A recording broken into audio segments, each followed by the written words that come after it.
We have a exciting kind of webinar. We have a great special guest, and we will be discussing the riveting topic of insurance, and specifically condominium insurance, and what you can kind of do as a board member, as a property manager, as a even unit owner, how you can look into your developments, condominium insurance, and what you can do.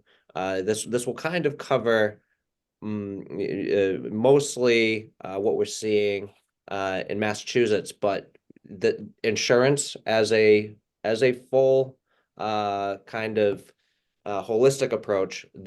Everything is national. It's a cumulative effect. I'm sure we'll go over that multiple times. What's happening in Florida, it will be discussed. The insurance going on there. What's happening in California, what's happening in many other jurisdictions and states that has led us to this point where insurance is crazy and something that is an important topic and something that you need to be informed about and figure out the best insurance that works for you. And we talk mostly about kind of in the condominium realm, right sizing your insurance.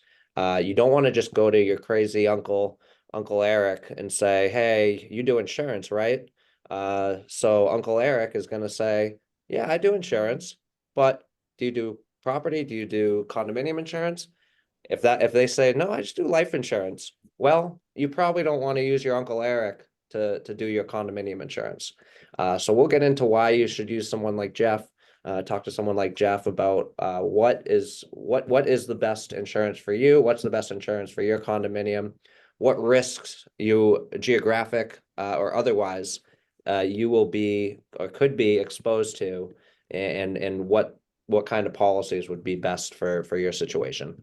It's not a one-size-fits-all approach, and we will get into that. But without further ado, I'm going to share my screen, and we're going to get right into it. So there's our mugshots, episode 21 of the Marcus Hour. That's Stephen Marcus. Stephen, welcome. Thank you, Jake. That's me, Jake Marcus, and I am an attorney at Alcock and Marcus. We're a full-service condominium and HOA predominant law firm, and we specialize in representing the best interests of a condominium association and the board to make sure that everything is being done for the betterment of your association. And we are practicing in Massachusetts, Florida, Maine, Rhode Island, New Hampshire, and most recently Vermont. And I'd like to welcome our very special guest for this episode, Jeffrey Cotto. Am I pronouncing that right, Cotto? Cotto, and thank you, Jake. Yep, thank Cotto. you guys for having me. Pleasure to join both of you today. Excellent. And he is a member of RogersGray, a Baldwin risk partner, and we are going to get to everything that he does and everything that Jeff can help you out with as far as insurance goes. And again, typically with these webinars, we encourage questions throughout the episode. If you want to just drop a question, we may not get to it during the webinar, but we will certainly address it in the postscript materials. So again, we're covering this. This is not the first webinar that we've done on insurance and condominium insurance specifically.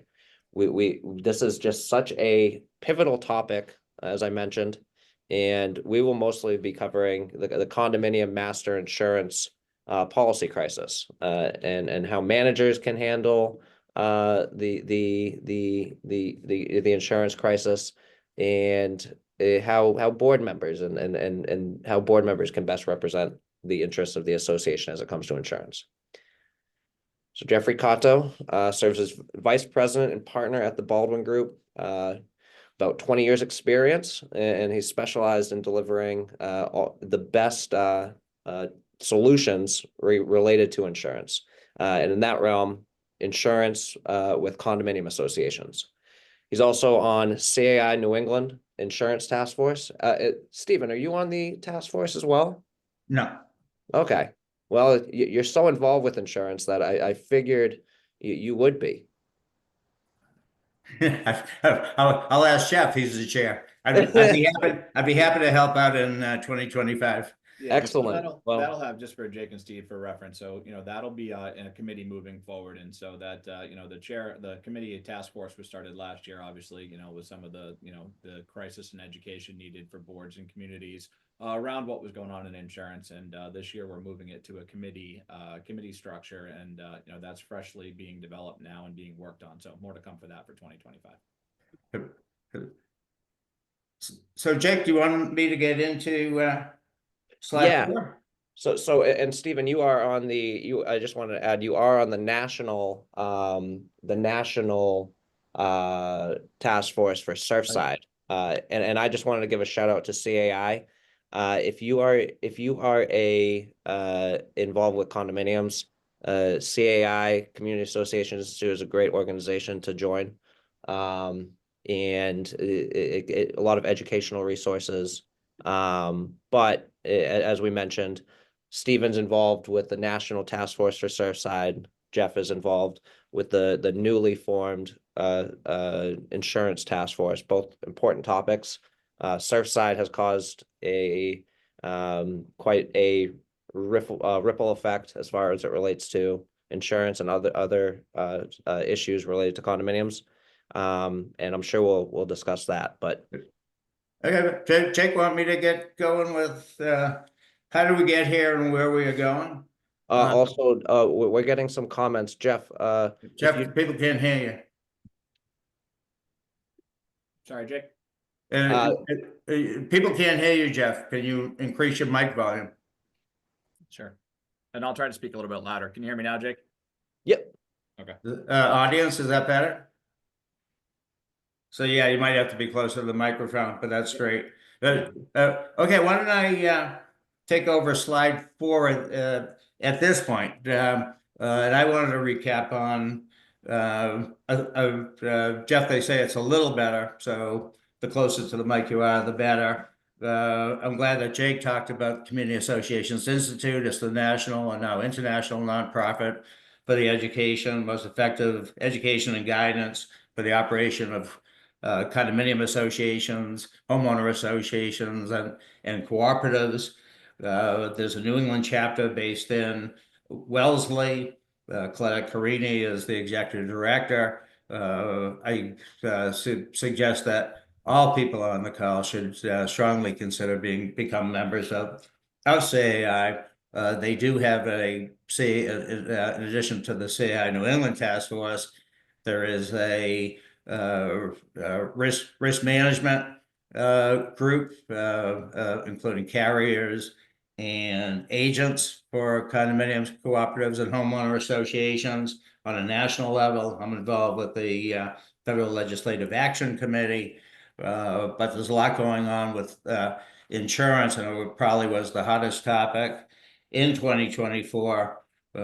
Some say that might be the Corporate Transparency Act, but if there's going to be any place where there's going to be a disaster, it's going to be a loss where there's not sufficient kinds or amounts of insurance.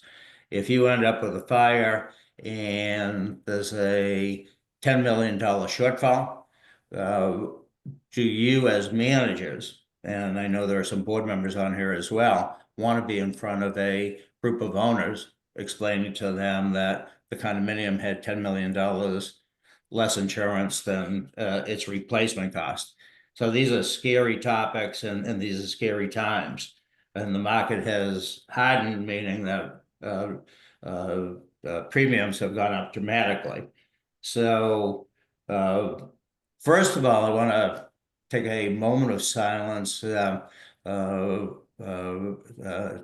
state that our thoughts and prayers are with the people of Los Angeles and the horrific wildfires that they are enduring as we speak. We have, through the CAI community, we have friends such as Kevin Davis Insurance Agency, which is based in Los Angeles, and our thoughts are who we've heard us safe, but our thoughts are with them. But in California, 180,000 people have been evacuated Yesterday, the guess on the news for the amount of losses was estimated at between 10 billion and 57 billion. Today, the estimates went up to 20 billion to $150 billion total losses. And unfortunately, these types of natural events, unexpected, that a week ago wouldn't have been something that we considered, but now you have to consider. Kevin Davis was reporting in that they're doing well, but fires surround us in all directions. So again, our thoughts and prayers with Kevin and Verilees and all the good people at Kevin Davis Insurance Agency in Los Angeles. The concerns of that. And Karen Shervanian, who is a guest today. Okay, and Karen, how are you, Karen? And so the issue is that the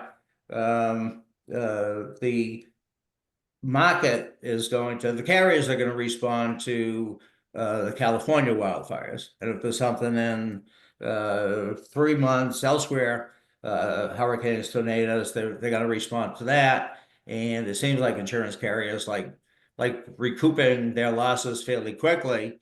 But natural disasters such as California are events that we can't contain or stop from happening, but they will affect premiums. So hurricanes, wildfires, tornadoes, we've had everything except locusts. I think there really was an issue with locusts internationally. The Surfside collapse, that was the building in condominium in Florida, Surfside, Florida, that collapsed at 1 o'clock in the morning, killing 98 people. The settlement just in that case alone was $1.2 billion. The reaction of the industry to that was concerns for other buildings not be structurally safe. So premiums on other structures went up, especially if they were high rises and on the water. But it's been a wild ride in terms of figuring out how do you budget for insurance. And worse, we're doing some work in Montana and Lake Tahoe where the questions are, can you even buy 100% replacement? We have some associations that can only get insurance for 30% of their stated limits. South Boston, to add insult to injury, there's a double murder in a penthouse of a Boston condominium, and while the terms were confidential, the association, we believe, had $100 million insurance policy, and we believe that the settlement was probably in the range of $20 million. So those things happen, freak out the insurance carriers, and they want to raise premiums. And then the losses go into the trillions. One of the things I want to talk about with Jeff is when I met him, I thought that RogersGray was a Cape Cod little agency. Maybe they had Jeff and his dad or somebody sitting in the office. And then I found out, no, we actually do the whole state. And then it was, well, we actually do the whole country. And you, no matter what state you're in the 50 states, District of Columbia, the U.S. territories, and internationally, Jeff, correct me if I'm wrong, but Jeff is able to help you with your condominium and cooperative and homeowner association insurance needs anywhere in the country. And it's very important that people use agents who know condominiums and not, as Jake said, somebody's uncle Eric who does life insurance. In California, today's report is that the FAIR Plan, which is the insurer of last resort by the state, is one natural disaster short of insolvency. So with that being said, Jeff, where do you see the pricing going for premiums for condominium master policies in 2025 and beyond, and maybe you can comment on homeowners associations as well, which probably won't be impacted as much. And will tied in with 2025 is, will the change of administration bring any changes either up or down in terms of what we can expect? Yeah, thank you, Stephen. Yeah, I'll try to unpack some of that for you. And so, I think the last 2 years has really been the correction to the term, maybe the new normal, right? And so exactly what you said here on the Jake, slide. next slide. Yep. Thank you. Yep. So exactly what you had said, Stephen, right? So natural disasters, et cetera, were driving premiums the last couple of years. The carriers were trying to recoup major losses that they've incurred, over that period. And, obviously rates have skyrocketed. And so you saw associations, as you mentioned, where, you were getting 50 to 100% increases in your premium potentially. You were getting non-renewals. So a lot of insurance companies were pulling out of areas such as California and Florida. Coastally in New England and Massachusetts, Cape Cod was hard hit by, loss of Arbella and Philadelphia, no longer writing associations in coastal areas, and making the move to a Lloyd's of London market is much more expensive than your traditional admitted marketplace. And so all of that kind of came together over the last 2 years. There was some optimism the third and fourth quarter of 2024. We were able to get some relief for associations. Give you an example. We had a condominium association that was capped at 25 million in coverage. So, scouring the whole marketplace, the most insurance coverage they could buy at the end of 2023 was 25 million for double the premium that they had been paying with Philadelphia. So, going from a couple $100,000 to close to $500,000 in premium. This renewal cycle, we were actually able to get their full $63 million in coverage back and shave about $100,000 off of their renewal premium. And so we've repeated that multiple times. And so there's some optimism in the marketplace with the reinsurance renewals for 2025 in January that we'll see more stability in the pricing. We're not going to see potentially some of these 100% price increases. There is some more capacity out there in the market, meaning more insurance carriers are willing to partner. We'll talk a little bit about layered programs, but more insurance companies have capacity to write. And the condominiums and the HOAs are going to benefit from that, are going to be some of the associations that are going to do some of the things we'll be talking about today, Stephen, from a risk management standpoint, and proving that, hey, we have the risk profile to be a good insured for the insurance company. So that's going to be important as well. So Kevin, some associations, not some, probably many. So when I first started doing condominium law, 1979, the master policy deductibles were $100. Sure. Then they were $1,000. Then they were $5,000, $2,500, $5,000, $10,000. What we're saying now is because of losses from within units, a hot water heater burst, and the 10 units on the stack below it all get substantial damage. We're seeing more and more policies that are having $25,000, $50,000, $100,000 or more deductibles.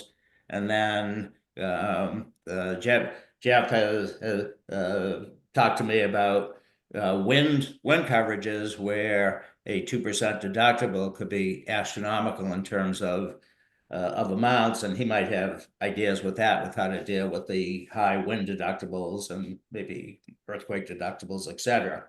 The other switch that I'd be interested in Jeff's comments on are, so you have the option of $25,000, $50,000, $100,000 per unit. If there's a loss to that unit, the homeowner's policy covers the initial, let's say $100,000 if that's the deductible.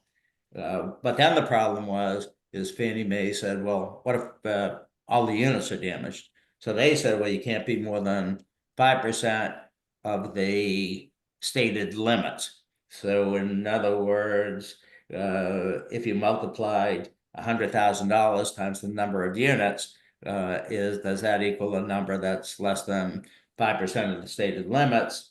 And if it isn't, that's problematic. The lenders aren't yet willing to say that the unit owner's policy can simply pick that up. They want associations to be 100% insured for 100% replacement. The other shift that we saw quite a bit in 2024, almost on an experimental basis, was associations going from from single entity, covering everything with all in, going from everything that was in the unit, that if you took the unit and put it upside down, whatever didn't fall to the ground or to the ceiling would be covered under the master policy. We've seen a shift towards associations going, at least temporarily, to bare walls, where the unit owner is totally responsible for insuring in the unit.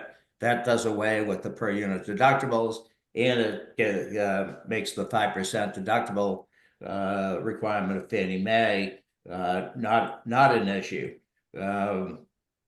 Jeff, do you have any thoughts, just generally quick thoughts on bare walls versus higher deductibles per unit? Sure. I think the first place to start, right, depending on, again, because not everyone's going to have a limitation on the coverage that they can purchase, right? So if you're a, 7-story, masonry building in Boston that's sprinklered, you're probably not having an issue of securing the proper amount of insurance that needs to be carried, bare walls or all in. From a deductible standpoint, I think if you look at the cost of construction over the last couple of years, we did see $5,000 and $10,000 deductibles, a number of years ago making sense. Right. But then when you start getting a frequency, as you mentioned, Stephen, of water losses in units due to freeze ups, it can affect your ability to purchase coverage. And so we've seen people try to, use it as a risk management tool to say, hey, look, if the loss is under $25,000, that's going to be handled by your HO6 or by the unit owner. We're trying to insure for catastrophic losses. And so, deductible adjustment's been a good way to control premium, but to also keep the loss history clean. And I agree with you, keeping it reasonable, $25,000 to $100,000 seems reasonable in a lot of cases. Going much higher than that can cause issues for associations and isn't really attainable. So, if you have a $10,000 deductible, it may be time to consider going up to $25,000. In regards to the lenders and insurance companies don't work together, and laws come out, Fannie and Freddie make changes, but they don't necessarily line up with what's available in the insurance market. And so a workaround to the 5% deductible rule, which states that your deductible can't be more than 5% of the total limit of insurance purchased, is what you and I had talked about, Stephen. And what we've done is said, okay, if we have a 2%, per occurrence wind deductible, that might be $1 million wind deductible, right? There are wind deductible buyback programs available where an association can go to an insurer such as Lloyd's and buy that deductible down to $25,000 or $50,000 flat. And that's a huge tool for associations to control, potential loss assessment or needing to assess for a large wind deductible. It also brings the deductible amount down closer to that 5% rule. Another thing we've done is gone back to the carriers either, as we're writing the policy or during the term and said, look, we're not compliant with lenders' requirements for 5% deductible. We have 25,000 per unit water deductibles on 100 units. It's pushing us over that 5% rule. Will you cap the per deductible loss to an aggregate limit that gets us under 5%? And so give you an example. One of our carriers, we said, can we cap it at 25,000 per unit, but no more than $250,000 in the aggregate? And the carrier agreed. That brought us into compliance with the Fannie and Freddie, requirements. And so it's a case-by-case basis for associations, but you should be able to work with your agent to see if there are adjustments that can be made if you are in the violation of that 5% rule. And we have seen carriers willing to work with us. And on the bare wall, somebody asked a question that they thought policies had to be all in. From 1979 to probably about 5 or 7 years ago, Fannie and Freddie did require that all their policies either be single entity, original specs, or all in, including the fixtures, wall coverings, floor coverings, etc., within the units, except where not allowed by state law. And the change is to the bare walls coverage, where that is permitted now by Fannie Mae and Freddie Mac. But if you're a lender or a servicer, you have to make sure that the unit owner has the appropriate HO6 coverage. And typically where we think the appropriate place to fill the gap on the allocation of the deductible is with coverage A to the policy. As to underinsured or uninsured loss assessment claims, unit owners should consider a loss assessment policy. One of the problems we're having with Fannie and Freddie Mac is that they only allow this unit owner coverage to fill in the gap if the loss is common to a geographic area. So I had a condominium attorney in Atlanta who said, well, gee, they're not allowing the 5%, and they're not allowing the homeowners policies to cover it because they said that water is not a common issue in Atlanta. The attorney thought that it actually, water is a common issue everywhere, but that's one of the challenges. Some associations are doing something that's not for the faint of heart, where I talk about they're calculating in very exceptional cases, typically very, very high end, 1 in every 250-year events and 1 in 1,000, and then sitting down and saying, versus having our insurance increase from 57,000 to 673,000, that was a real case. We're going to cover the risk for 250 years or 1,000 years. That will be a problem with Fannie Mae and Freddie Mac, but a very high-end association could talk about it, and they probably would want input from unit owners at a meeting saying that the unit owners are okay with it. And in some cases, you just can't get the coverage. So if you have $100 million of property insurable replacement, and you can only get 50 million, you're going to have a shortfall. So let's go that. And then finally, I said, consider an in-unit maintenance resolution. Things like saying people have to replace hot water heaters at warranty, and other loss reduction policies could be a way of selling the condominium to the insurance carrier. Jeff, do you want to go into the slide on where associations? So that was the issue of what's the pricing. Now we're into the issue of what if you simply can't get the insurance that's required by your condominium documents, or the insurance that's required by Fannie Mae and Freddie Mac. Right. And Fannie and Freddie and FHA all require 100% replacement. So it is a problem if you can't get it. What do you suggest there, Jeff, if there are any answers that are even good? Sure. Yeah, and I think that, to help people on the phone here, what should you consider, as your association, and what are 3 things that are going to be looked at in your risk profile by an insurance company, and what should you be focused on to make sure that you're presenting the best possible submission to your carrier at renewal? And so there's 3 things that the insurance companies are going to be looking at right now. First thing they're going to be looking at is your claims history, right? So we talked a little about, if we're having a frequency, we're seeing 5 or 6, $2,000, $3,000, $4,000 claims hit our policy every year because we haven't level set or raised our deductibles to a more appropriate number. That's a step that can be looked at, right? So we can go to an insurance company and say, look, they had 4 losses under $25,000 last year. If they increase the deductible to $25,000, you, the company, won't be paying those anymore. Is that something you'll consider? And the carriers will often say, yes, we'll agree that if we put the deductible higher than those losses, we're comfortable writing the policy. So looking at the deductibles is one thing, and understanding your losses and what's driving them, right? Because the insurance companies are more concerned about 5 or 6 water losses in a couple year period than they might be one fire that is, an act of God or something happens, a lightning strike, right, is most likely not going to happen again. But if you're not controlling the losses from water, that can be a challenge. And so you want to take a look at your loss history. If you have a clean loss history, you're going to be in a good position comparative to other associations.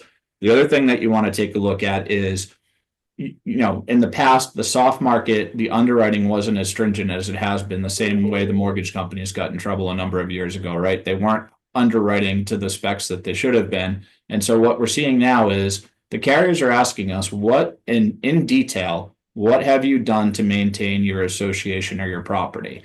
They want detailed information on the age of roofs. They want detailed updates on plumbing and electrical updates in common areas.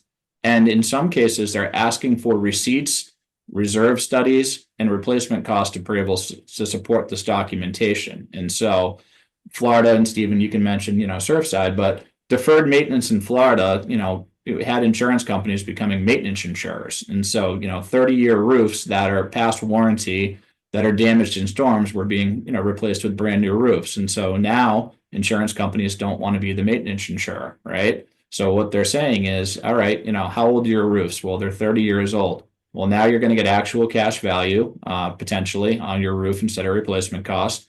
And you're going to get a cosmetic roof exclusion. So the cosmetic damage to the roof is not going to be covered. So that's something that doesn't, damage the performance of the roof or the water sealing of it. And so what you're starting. If I can interrupt for a second, the actual cash value for Fannie Mae and Freddie Mac, Right. which is the single family lending guidelines. Sure. You have to be at 100% replacement. Right. So ACV for roofs is not acceptable. Right. It would seem to make sense that a unit owner, through their HO6 policy and the appropriate endorsements, could get coverage. I would think in the nature of loss assessment coverage for a shortfall in the coverage for damage to the roofs, because the roofs are depreciated in the 25-year roof, so they have $100,000 left of value versus $1 million. But Fannie and Freddie have not gotten to the point yet, that we still, at least through CAI, continue negotiating for it, is to get Fannie and Freddie to do what they do for apartment buildings. Right. Fannie and Freddie on apartment buildings only do allow apartment owners to insure for actual cash value on roofs. So that is a work in progress, but we're dealing with some very, very finicky Fannie Mae and Freddie Mac folks who are skittish about the losses, especially post Surfside, and so we're going to have to see where all that goes. So some of the solutions that we think, Fannie and Freddie haven't accepted them quite yet, so those discussions have to continue. And then I have something about consider amendment to insure for less than 100%. If you do that, every unit owner buys subject to the idea that the documents can be amended. And if it's amended to say, we had one case where I mentioned where it was 30%, that you can only insure for what the insurers, even with layers, will let you buy. So if you just can't get the 100% coverage, my suggestion is that you really need an amendment, and you probably need an attorney looking at the condominium documents insurance sections, and looking at Fannie Mae and Freddie Mac. And I'll offer one thing, because this is so complicated. For anybody who's on this call, but if you're a manager, not for all 100 of your associations, but for one, I'm more than happy to have a free half-hour or an hour call with all of you to discuss what you might look at in terms of amending your condominium documents, and what the concerns are, and how we're trying to keep board members from getting in trouble. My cell phone number, if you have a pen or a computer, is 781-413-5226. I'm sort of like the Maytag repairman, so you absolutely can call me and we can discuss this a bit. The condominiums in some case, next slide. Oh, no, we're on it. No, next slide, Jake, please.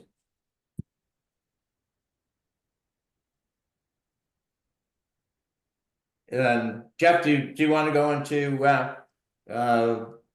this slide? Yeah. So I think that, taking lenders out of it too, right? Because again, insurance companies right now aren't going to agree with lenders, and, they're not going to bend and adjust to lenders, right? Like, there is a reality in some situations, associations will not be able to get 100% replacement cost, right? So I agree with you with making the amendments to the language there. The actual cash value, they're not going to change that, right? If you have a 25-year-old roof, they're not going to suddenly go to replacement cost. And so you're going to need to part of the conversation we were having is, you really need to be making sure that, when you're budgeting and reserving, when are the roofs going to be repaired? What are you doing to maintain the roofs? What are you doing for electrical work, et cetera? That becomes really important for that. And then I think the 100% replacement cost, Stephen, is a great, conversation for us. Part of the reason the property market got in such trouble was they were very lax on insurance to value for a number of years. And insurance to value means that you need to be as close to 100% of the replacement cost as you can for insurance. And it's usually 80, 90, or 100%. With the increased cost of construction and the skyrocketing materials, after COVID, you saw that, some associations are still insured at $150, $200 a square foot. And when they go out and get a replacement cost appraisal done, that cost could be $300 to $400 a square foot. And so you have a significant gap of where you should be insured to according to your documents and what you've been purchasing. And so some of the large rate increase has been associations needing to get their insurance to value correct. So an example would be if you were insured at $50 million, but your appraisal said that you needed to be at $100 million, you have a 50% gap in the coverage that you're requiring. And so a lot of associations have had to either increase their values in one shot or stair step their way up. And so that's driven cost as well. But the best way for an association to understand what they actually need to carry for replacement costs is to have a replacement cost appraisal done. An appraiser is licensed to come out and say, based on insurance costs, what would it cost for us to replace our association as it sits today?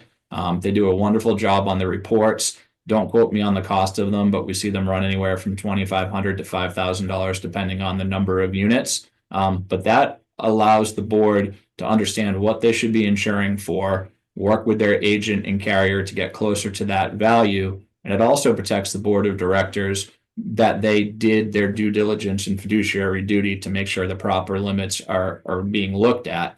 Now, it doesn't mean you can buy your full appraised value in some cases, but it also, provides a lot of protection and will help you understand as a board where we should be from an insurance, value that we're carrying. Jeff also told me last couple of days that the carriers are starting to ask for these insurance replacement cost appraisals done by the Condominium Association. We've been preaching it for years and years that every association should have this, because as board members or as managers, if you have a policy and the agent and the carrier are willing to write you a $30 million policy, most of us don't have the ability to say, well, it's $30 million what it would cost to replace. Is that the insurance replacement cost of the building?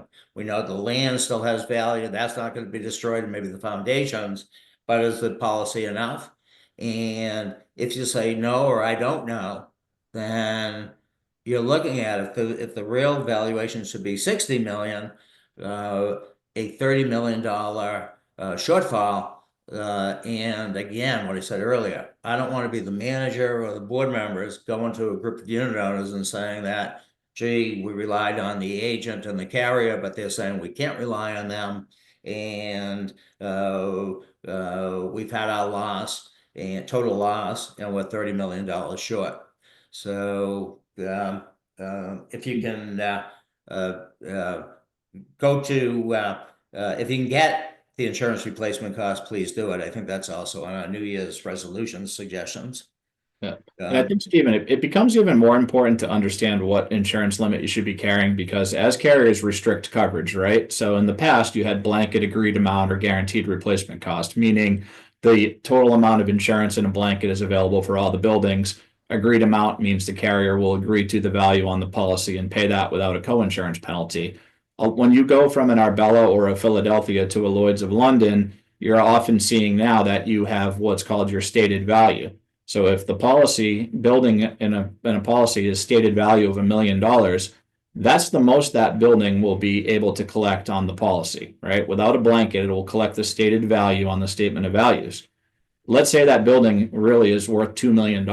You have a significant gap for that building, and that's just one building on the premises. So understanding what the actual cost to repair your buildings and replace them are becomes really crucial as we're starting to see restrictions in things such as blanket agreed amount going away, because the companies are no longer willing to say, we'll give $50 million blanket coverage, but find out at the time of loss that the association probably should have been carrying $100 million in coverage. So extremely important. It's one thing that we preach.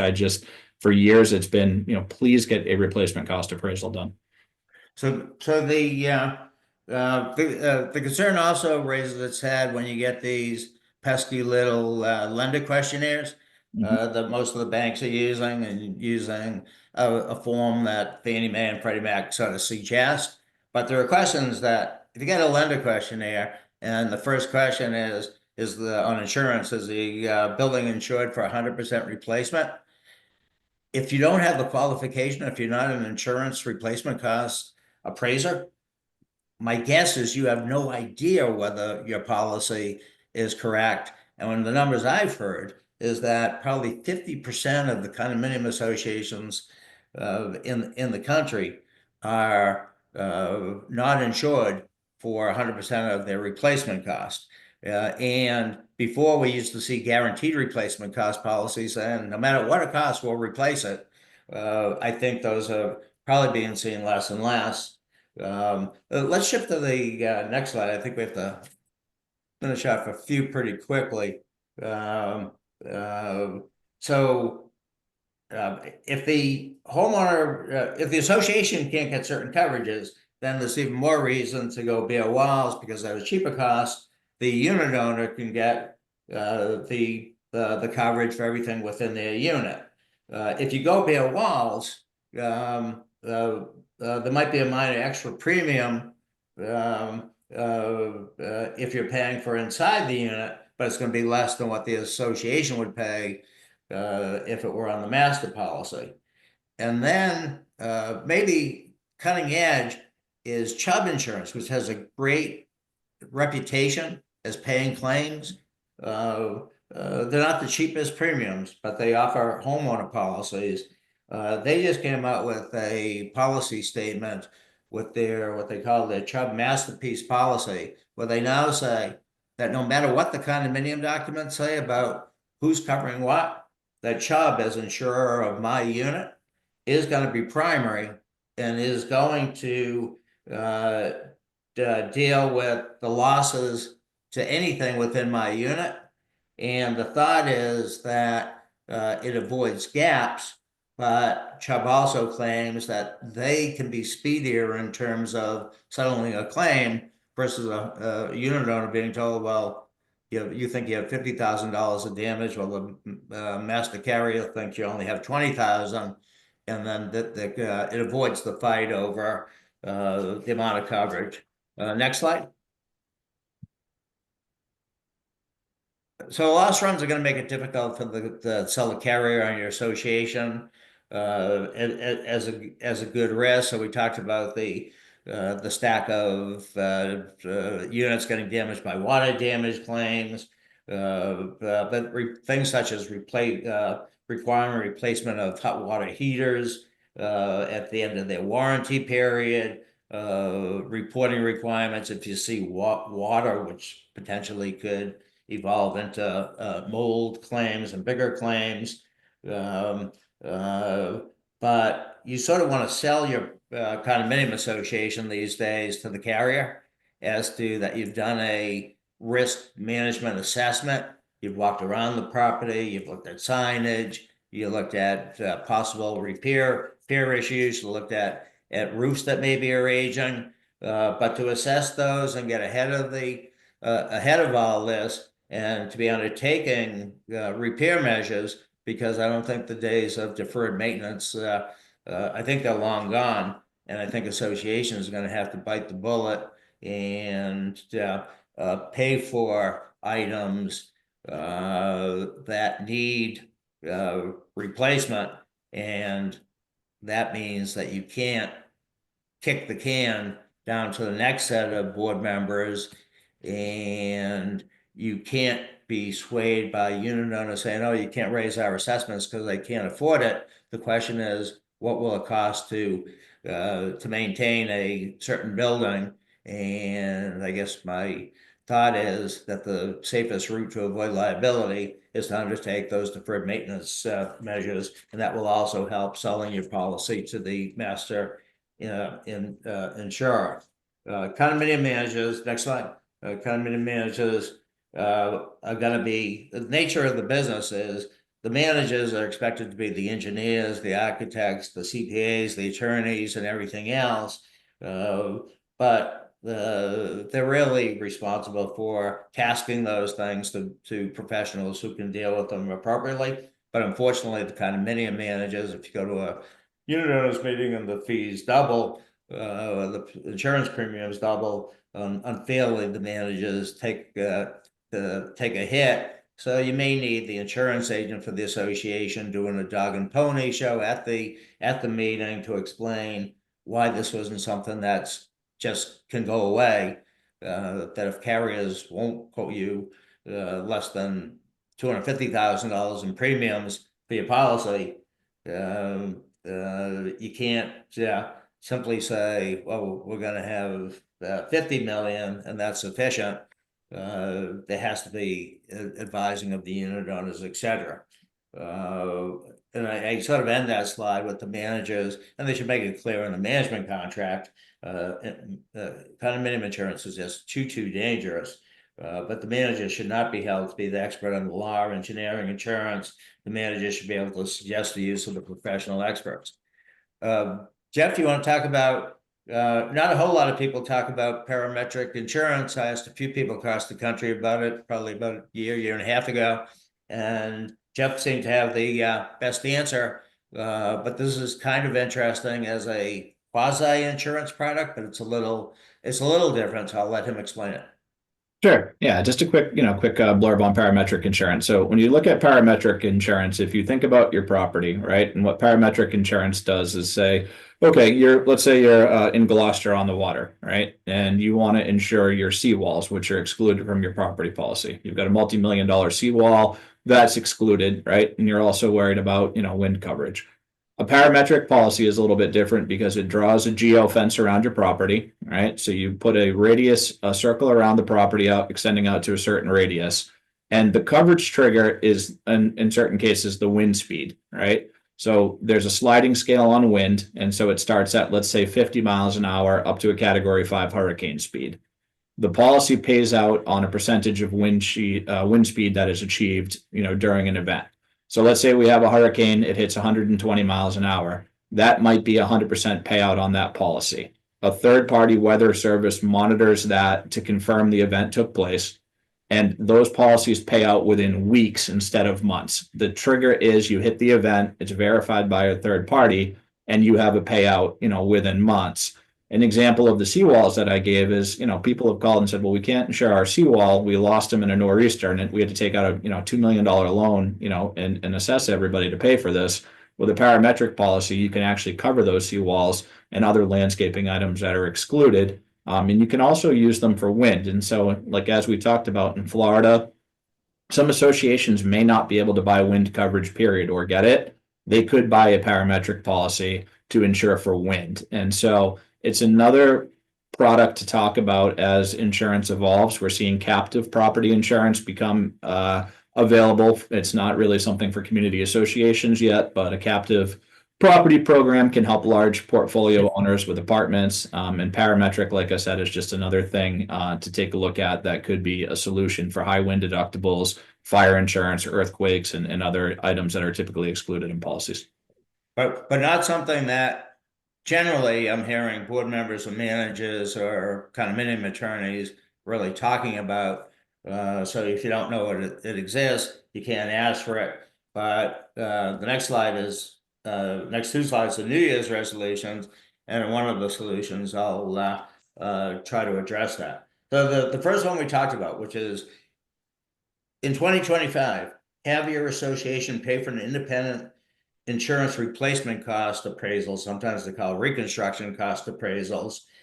And that will include doing a sampling of units if it's an all-in policy, because you have to have an idea as to what the value of the improvements within the unit are. The second one we didn't talk about, if you have a 100-year-old building or even a 10-year-old building and the code changes, and let's say the building goes down, or it goes 50% down, that's usually the criteria. it kicks in new building code. So if you don't have a automatic fire suppression system, but the building goes down and the city makes you put in a automatic fire suppression system, those are not cheap. But what a lot of board members, managers, insurance agents, and lawyers don't know is that there is zero coverage for a fire suppression system that doesn't exist.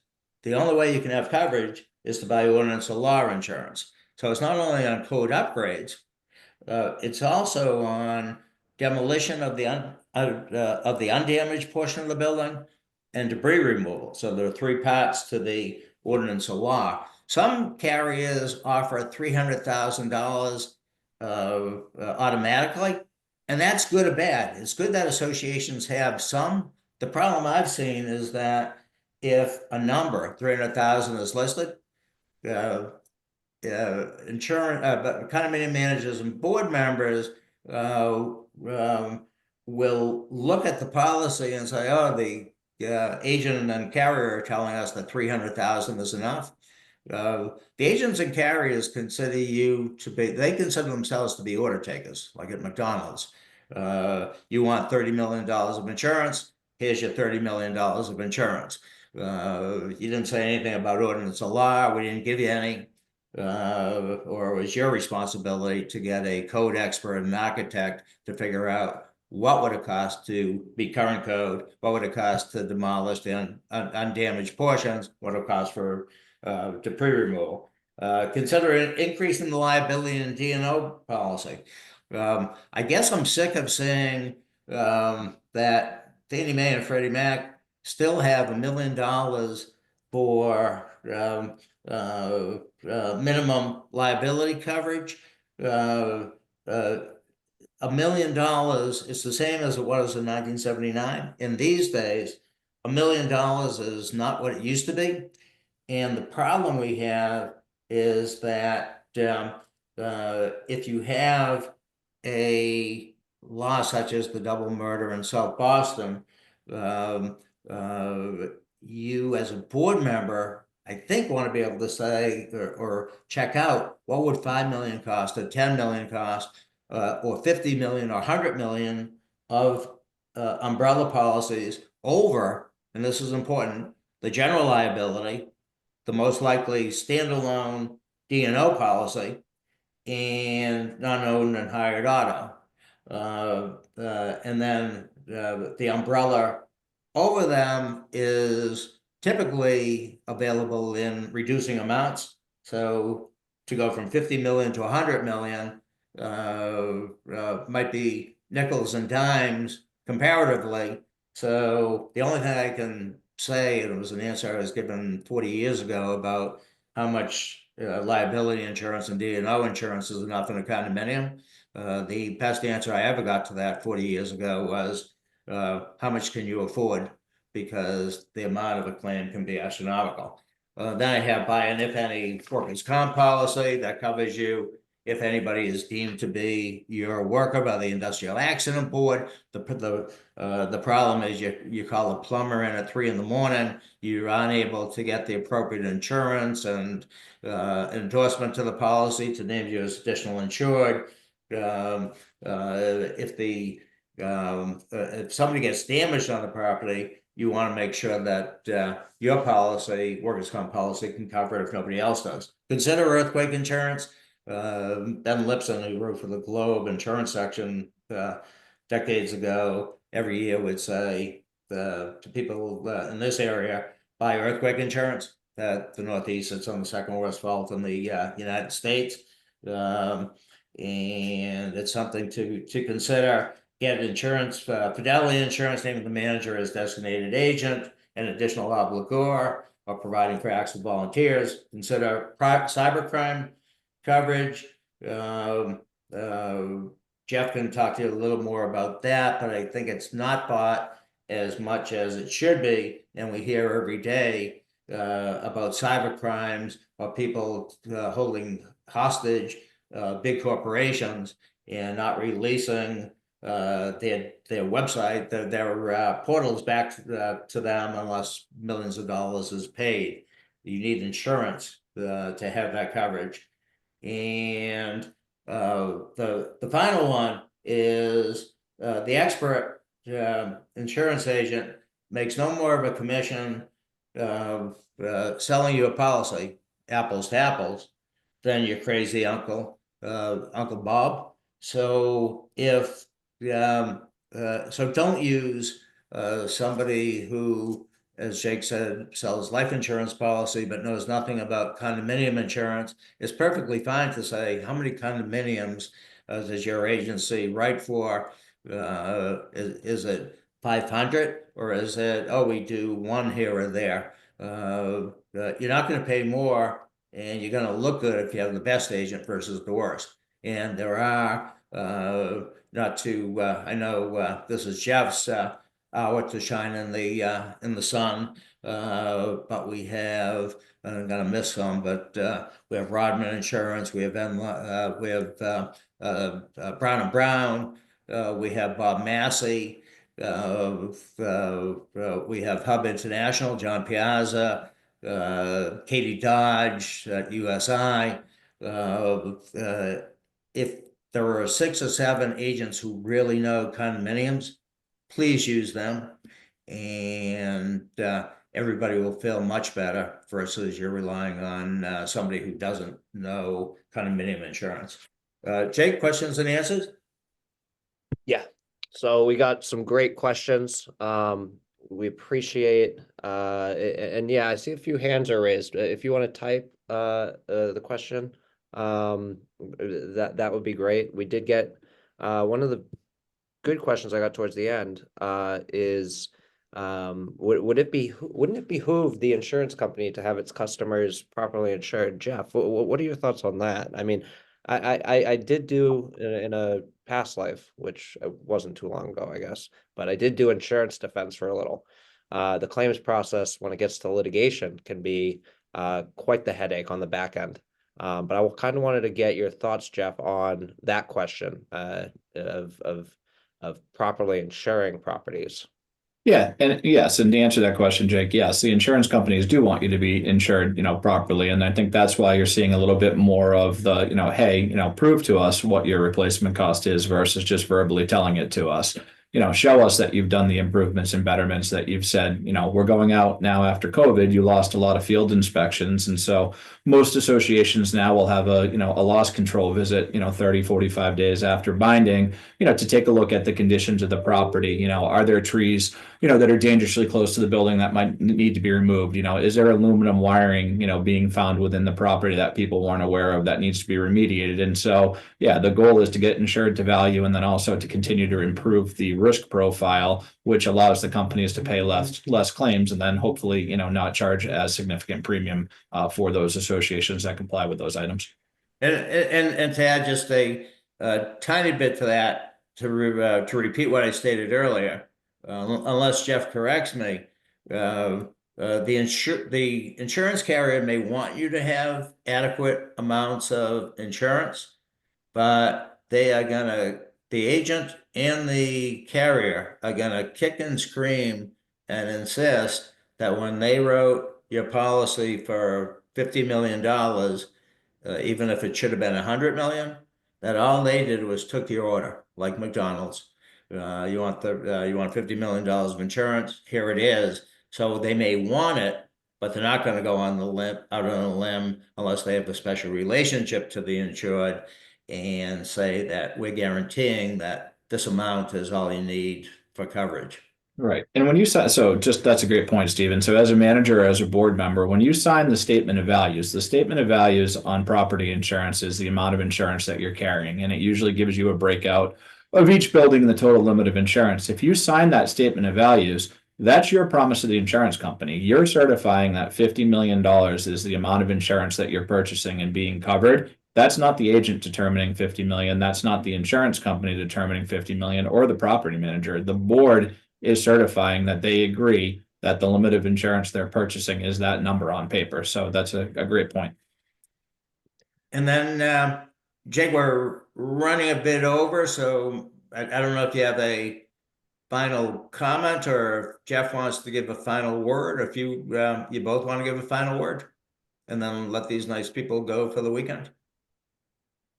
Yeah, we can dismiss the class. Let's Jeff, and again, if we don't get to your questions today, we are going to follow up and send out our thoughts. So I see some questions are pretty specific to maybe your association, which is another point I'd like to make is insurance process and review and selection and the claims process. It's not a one size fits all piece of insight.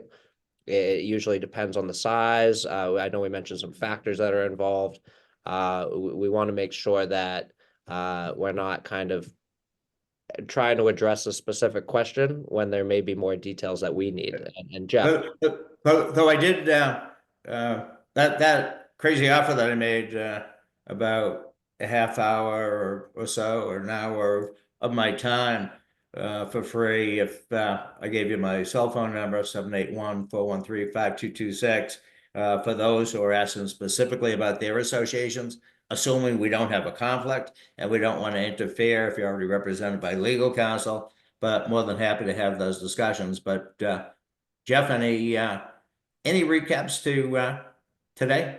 Yeah, I think the big recap is, there is some optimism in the market that we'll see more stable rates, heading into this year. And I think it's going to be very important that the associations continue to do the things we talked about, right? Making sure you're insuring to value, understanding and working to control your claims history, and then really documenting and providing a narrative each year on, what are we doing as an association to improve our risk profile, right?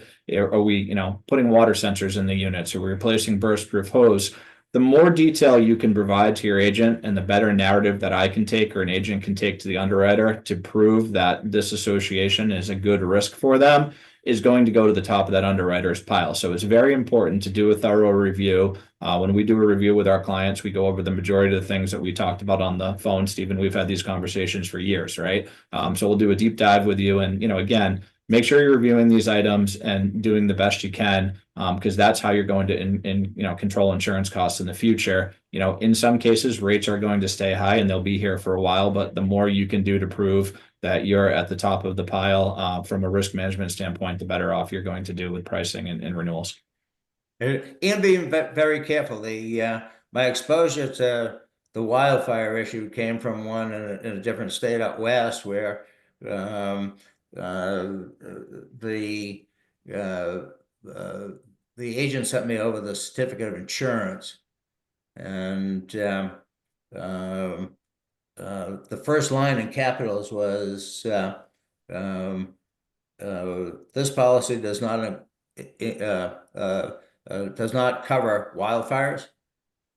And I asked the agent, are lenders giving loans to these properties? And it's, yeah, they might ask about how much fidelity insurance there is, but some are. I think most of the lenders' services are not going to approve that for coverage.